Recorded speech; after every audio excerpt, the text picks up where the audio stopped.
मैदानात आणले जातात. मालसुन्यांना वार करायला सांगतात आणि तानाजी मालसुनी त्या चिलखतावर वार करतात. त्या चिलखताचे 2 तुकडे होतात हे तानाजीला सांगताय. तानाजी चिलखताची परीक्षा ही जमिनीवर नाही घेतली जात, माणसाच्या अंगात घालून त्याची परीक्षा घेतली जाते. आणि मग छत्रपती शिवाजी महाराजांनी ती चिलखत अंगात घातली आणि तानाजी मालसुरेला वार करायला सांगितलं. तानाजी मालसुरे वार करीतच नाहीये. राजा तुमच्यावर वार करावा कसं?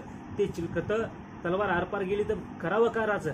वार नाही कर. पण राजा काय म्हणले, ताना एकतर वार कर नाहीतर आज्ञा मोडली असं मान्य कर. तानाजींचा नाविलाज होतो. तानाजी वार करतात, जशा तशी राहतात. हे पाहून सगळ्याला आनंद होतोय. पण तिथंच बाजू असणाऱ्या त्या तानाजी मालसुऱ्यांना च्या डोळ्यात रडू येतं.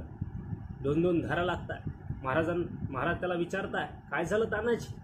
ते पाहून ढसढसा रडतोय तानाजी आणि महाराजांना म्हणतो, महाराज असं पुन्हा आम्हाला सांगू नका, आमच्याच्याने व्हायचं नाहीये. अहो तुमच्यामुळं आज आमचं अस्तित्व आहे. हे हात गनिम कापालाय महाराज, तुमच्यावर वार करायला नाहीये. काय निष्ठा होती तानाजींची महाराजाबद्दल. पण आजच्या काळात पाहिलं, आमचं अस्तित्व त्यांच्यामुळं आहे, आम्ही त्यांच्यावरच वार करायला भेट नाही. ही खरं तर शोकांतिका आहे.